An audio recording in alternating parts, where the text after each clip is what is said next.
الحمد لله الذي ذي العزة والعلا والصلاة والسلام على سيد الأنبياء شمس الضحى بدر الدجى نور الهدى منبع الجود والعطاء. أما بعد، أعوذ بالله السميع العليم من الشيطان الرجيم. بسم الله الرحمن الرحيم. سيدنا رسول الله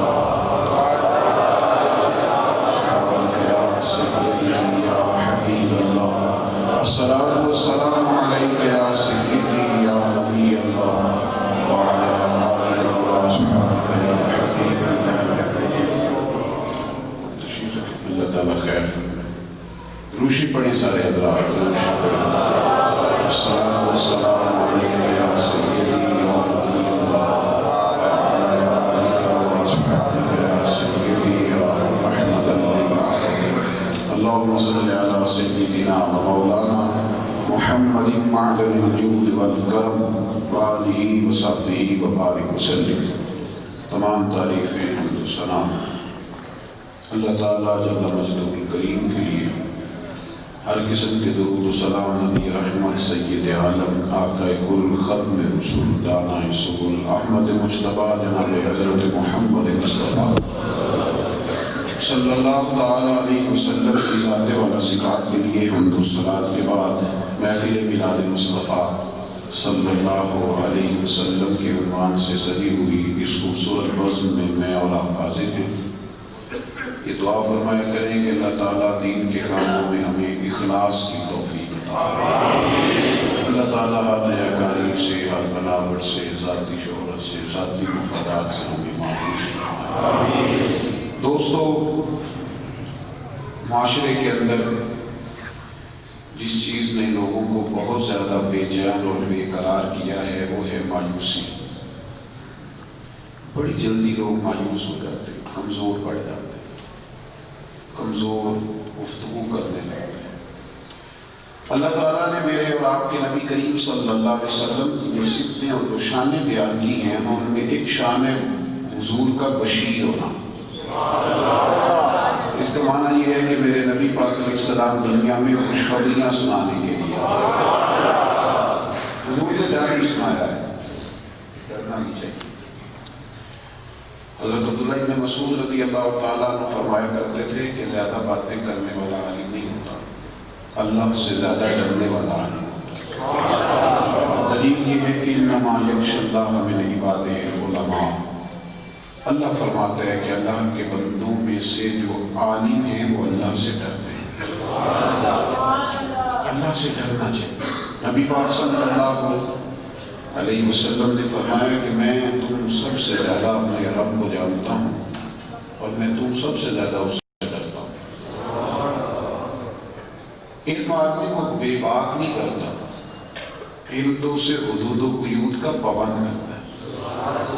مجھے بڑی باتیں آتی ہیں تب جو میرے منہ میں آئے گا میں کہوں گا اس کا نام علم تھوڑی. علم تو خشیت الہی کا نام، تو ڈرنا بھی چاہیے. وضو نذیر بھی ہے. لیکن قرآن مجید فرقان حمید کی ترتیب دیکھیے گا، کہا یا ایھا النبی انا ارسلناک شاہدا ومبشرا ونذیرا. کہا ہے غیب کی خبریں دینے والے محبوب علیہ السلام ہم نے آپ کو حاضر و ناظر بنایا ہے، خوشخبری دینے والا بنایا ہے اور ڈر سنانے والا بنایا ہے. یہ شانیں آپ کو دی ہیں وداعیا الی اللہ باذنہ، تاکہ آپ لوگوں کو اللہ کی طرف بلائیں اس کے حکم سے. وسراجا منیرا، اور ہم نے آپ کو چمکتا ہوا آفتاب بنا کے بھیجا ہے. تھوڑی سی آواز اس کی ٹھیک کر دیں، کم کر دیں، یہ کو تھوڑی سی بس رہنے دیں. تو یہ ساری حضور کی شانیں ہیں. اللہ نے ان دو آیات میں فرمایا کہ میں نے اپنے محبوب علیہ السلام کو گواہ بھی بنایا ہے، خوشخبری دینے والا بھی بنایا ہے، ڈر سنانے والا بھی بنایا ہے، اللہ کی طرف دعوت دینے والا بھی بنایا ہے، چمکتا ہوا آفتاب بھی. تو جو ہے میرے بھائی، لیکن ساتھ ہی تیسری آیت میں حکم یہ دیا کہ محبوب یہ ساری شانیں آپ کی ہیں، پر آپ نے کرنا یہ ہے کہ وبشر المؤمنین، آپ نے مومنوں کو خوشخبریاں دینی ہیں. ہیں آپ نذیر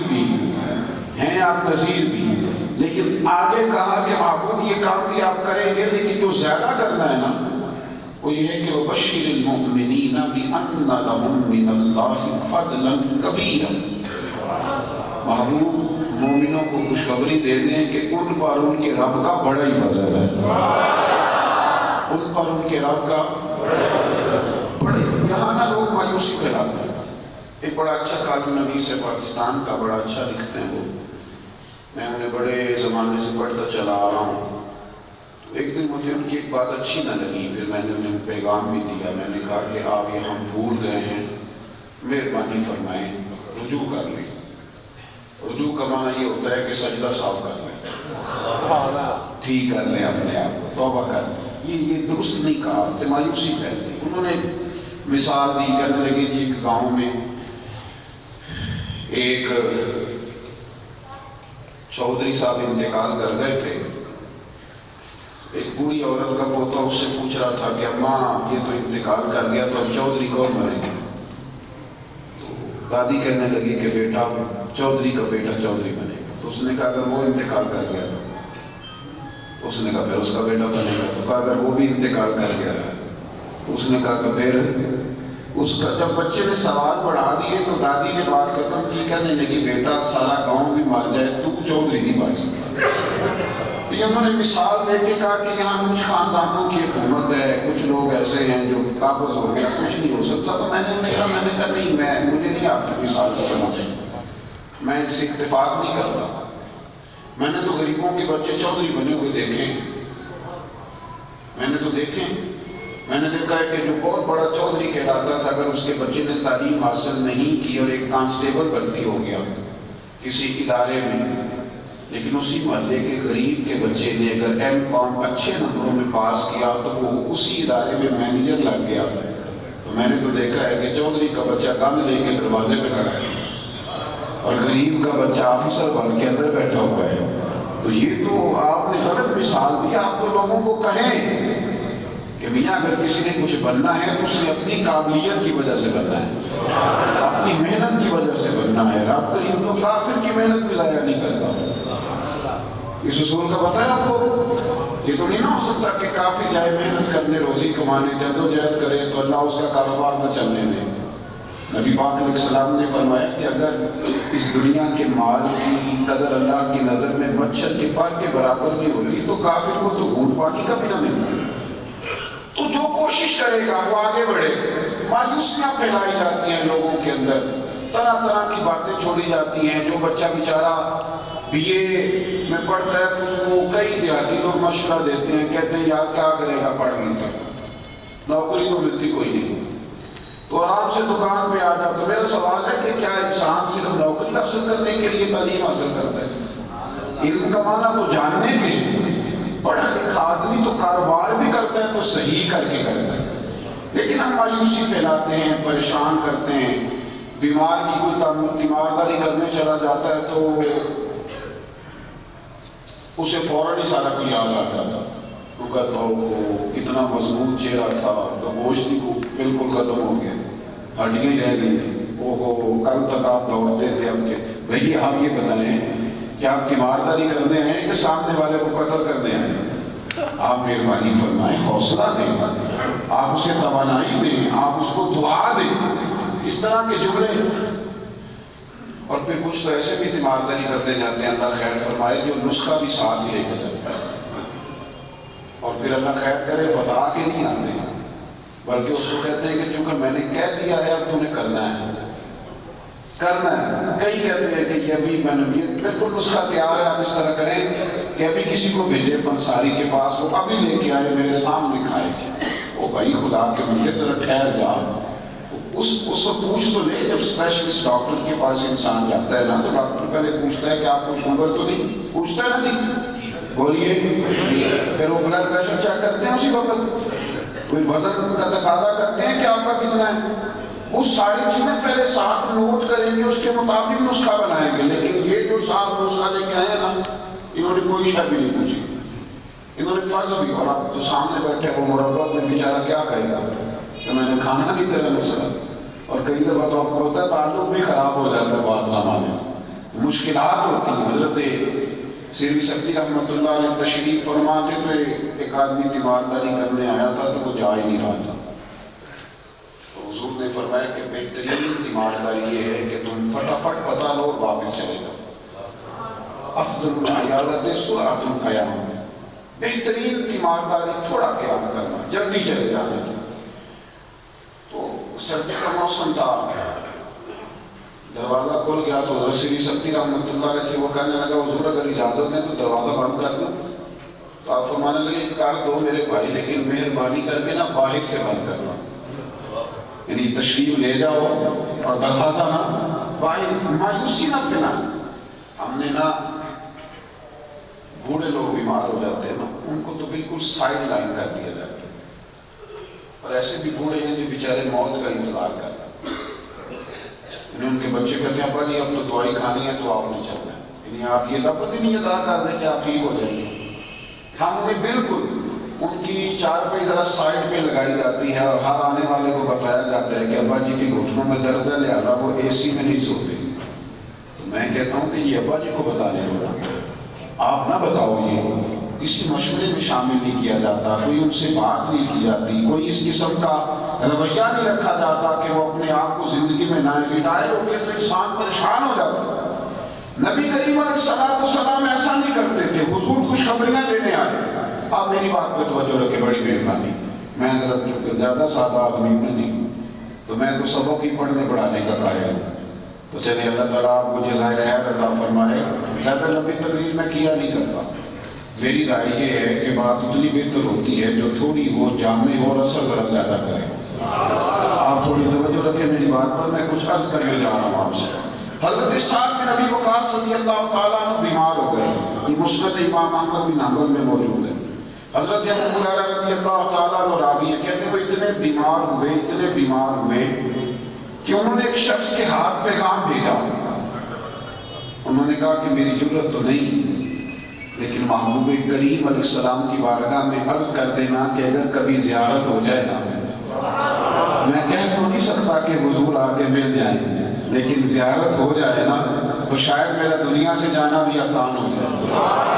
اگر زیارت ہو جائے چر ہویا میں ترلے لے دیا کدی موڑ میرے ولواگاں تے خواب میری بچ ایک بار جیاوے میں ساری عمر نہ جاگا۔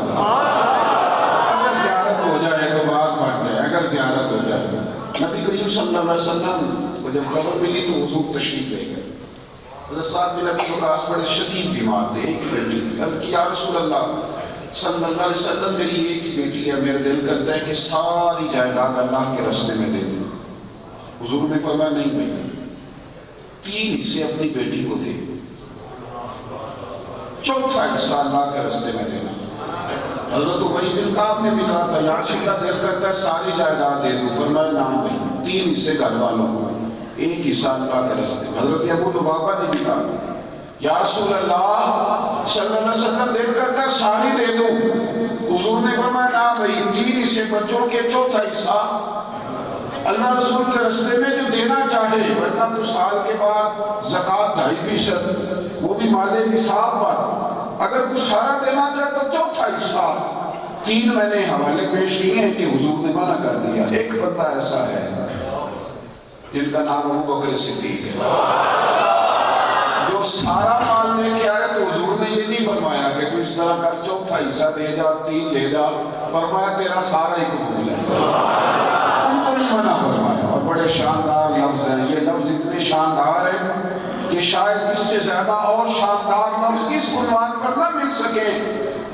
نبی کریم علیہ السلام فرمانے لگے میرے پاس جس کا بھی مال آیا ہے میں نے بیگانہ سمجھ کر خرچ کیا ہے، جب ابو بکر کا مال آیا تو میں نے اپنا سمجھ کر خرچ کیا، اپنا سمجھ کر۔ یہ بہت بڑا اعزاز ہے۔ تو حضرت سعد بن ابی وقاص رضی اللہ تعالیٰ عنہ جب تشریف حضور علیہ السلام جب پہنچے تو انہوں نے عرض کی حضور یہ میں وصیت کرنا چاہتا ہوں، تو فرمایا 4تھے حصے میں کہا 3 حصے اپنے بچوں کو دے، بیٹی کو دے۔ عرض کرنے لگے یا رسول اللہ صلی اللہ علیہ وسلم میرے لیے دعا کیجئے، مجھے لگتا نہیں کہ اب میں بچوں گا۔ کمزور ہو گئے تھے، بیمار ہو گئے تھے، کھڑا نہیں ہوا جاتا تھا۔ نبی کریم صلی اللہ تعالی وسلم نے تھپکی دی، فرمایا سعد تجھے تو کچھ بھی نہیں ہوگا، کچھ بھی نہیں ہوگا. حضور خوشخبریاں دینے آئے ہیں.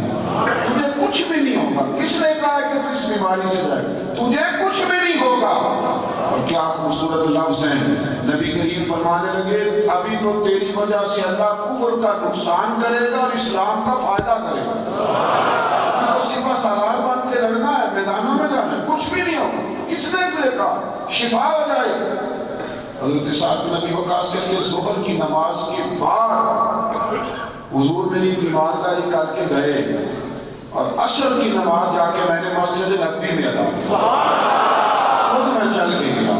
کہتے وہ محبوب کے لفظوں کی تاثیر میں نا, اور کسی شاعر نے ایک بڑی خوبصورت بات کہی تھی. اس نے کہا کہ لفظ تاثیر سے بنتے ہیں, تلفظ سے نہیں. اہل دل آج بھی ہیں اہل زبان سے یاد.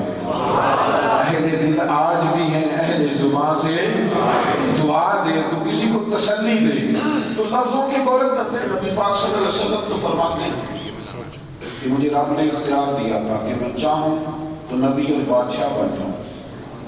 نبی اور بولیے روز خواب آتی ہے نا ہمارے نوجوانوں کو کہ سویرے میں اٹھوں تو بادشاہ بناؤں گا. روز خواب آتی ہے کہ میری سویرے آنکھ کھلے تو میں بس نا امریکہ میں بیٹھا ہوں. روز خواب آتی ہے. کس چیز کی خوابیں دیکھ رہے ہو جسے میرے نبی نے پسند ہی نہیں فرمایا. حضور نے محبوب بھی نہیں جانا. کہتے ہیں مجھے اجازت ملی تھی میں چاہوں تو نبی اور بادشاہ بن جاؤں. حضرت یوسف علیہ السلام نبی بھی تھے بادشاہ بھی تھے. حضرت سلیمان علیہ السلام نبی بھی ہیں اور بادشاہ بھی. تو محبوب فرمانے لگے میرے رب نے اختیار دیا تھا چاہوں تو نبی اور بادشاہ بن جاؤں, چاہوں تو نبی اور اس کا بندہ بن جاؤں. تو محبوب فرمانے لگے میں نے بادشاہ بننا پسند نہیں کیا, میں نے نبی اور بندہ بننا پسند کیا. یہ فقیری, یہ کبھی کبھی کھانا کبھی چھوڑ دینا, یہ پرانے کپڑوں میں رہنا, یہ چھوٹا حجرہ رکھنا, یہ ٹوٹی چٹائی پہ بیٹھنا, یہ کوئی مجبوری نہیں ہے میرے نبی پاک. حضور تو فرماتے ہیں میں چاہوں تو یہ پہاڑ سونے کا بن کے میرے ساتھ ساتھ چلا کرے. مجھے اللہ نے اپنے خزانوں کی کنجیوں کا مالک بنایا ہے, لیکن ٹوٹی چٹائی پہ بیٹھنا کہ میرے مصطفیٰ کی پسند ہے. اور میرے بھائی موٹے پان کی چارپائی پہ لیٹنا یہ نبی پاک کی چاہت ہے. کبھی کھانا کبھی فاقہ کرنا یہ میرے مصطفیٰ کی پسند ہے. پیسے نہیں ہے تو مایوسی آ گئی, دولت نہیں ہے تو وہ خدا کے بندو صرف دولت نہیں تو اتنا کچھ صرف دولت نہیں.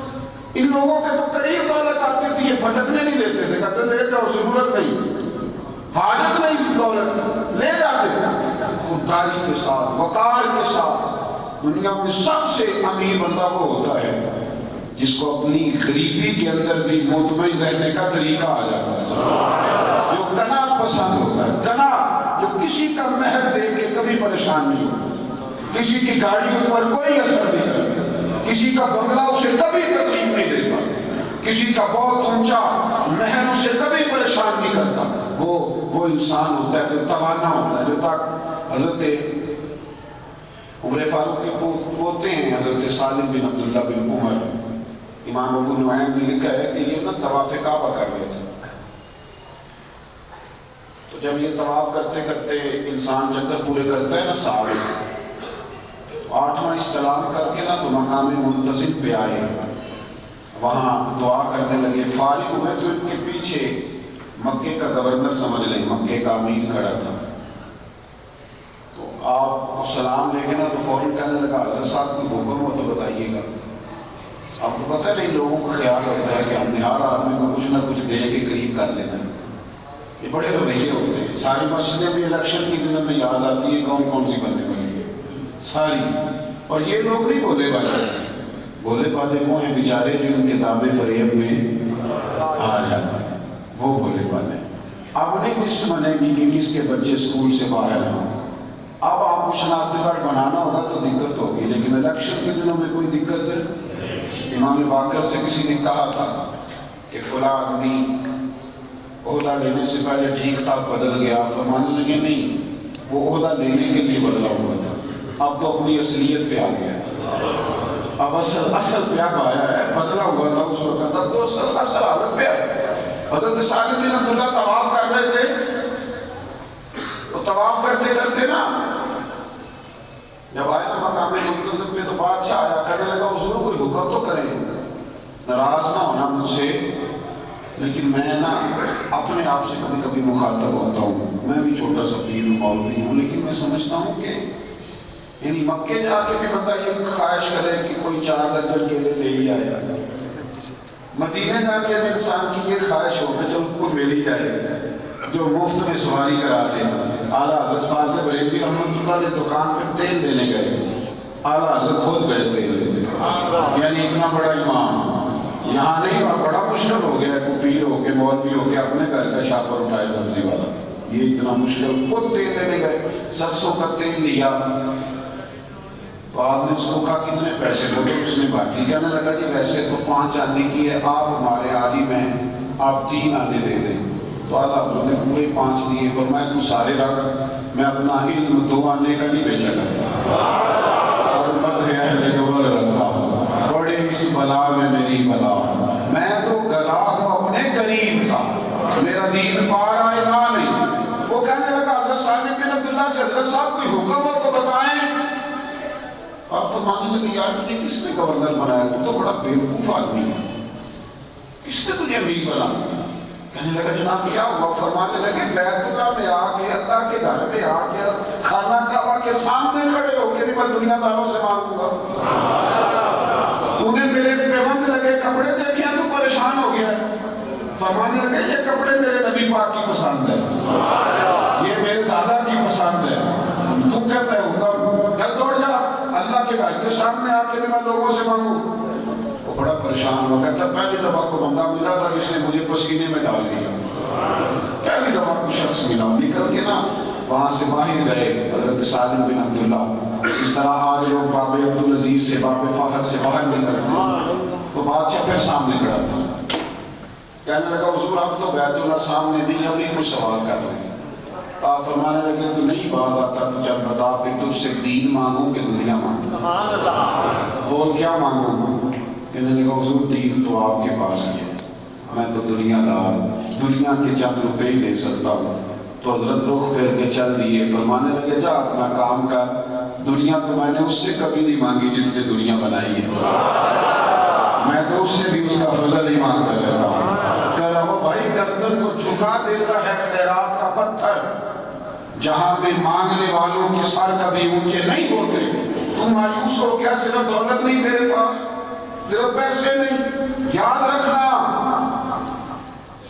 چوری کے کپڑوں کے اندر لوگ اتنے طاقتور نہیں ہوتے جتنے پیوند لگے کپڑوں کے اندر خوددار آدمی طاقتور ہوتا ہے، وہ طاقتور ہوتا ہے۔ طاقت مثال دے رہا ہوں، یہ جن لوگوں نے مزدوروں کو کام کرتے دیکھا ہے نا، ان کی سمجھ میں بات جلدی آئے گی۔ جو میرے بھائی آدمی 3 ٹائم گوشت کے ساتھ کھانا کھاتا ہے نا، ہفتے میں 2 دفعہ ہوٹل بھی جاتا ہے، وہ بسم اللہ شریف پڑھ کے اور بڑے ہاتھ دھو کے تو 17 دفعہ الحمدللہ شکر الحمدللہ وہ کوئی نہیں بولتا، لیکن جو مزدور سویرے کام کر جاتا ہے نا 2 روٹیاں لے کے گھر سے، اور اس کے بیچ اس نے اچار رکھا ہوتا ہے، اور جب عصر کے ٹائم، دوپہر کے ٹائم کھانے کا وقت ہوتا ہے تو وہ اچار سارا پونے کو بھی لگ جاتا ہے، اس کو کبھی روٹی کھاتے دیکھا، کبھی غور سے دیکھنا وہ کیسے کھاتا ہے۔ وہ پہلے ہاتھ دھوتا ہے، پھر وہ ایک ایک لقمے پہ بسم اللہ پڑھتا ہے، اور پھر اس درد سے شکر ادا کرتا ہے کہ مزہ آ جاتا ہے، پتہ چلتا ہے شکر کہتے ہیں اس کو، پتہ چلتا ہے۔ جس آدمی کو ملتا نا 50,000 روپیہ روز کا، اسناد خان کو، وائز کو، قاری کو 25,000، تو اس نے تو کوئی بسم اللہ کہہ کے پکڑے کہ وہ تو اکاؤنٹ نمبر دیتا ہے، اس نے تھوڑی بسم اللہ پڑھنی ہو، تو کہتا ہے میرا نمبر ہے اس میں نا ڈال دینا، میں ہو گیا ختم۔ لیکن جو مزدور 300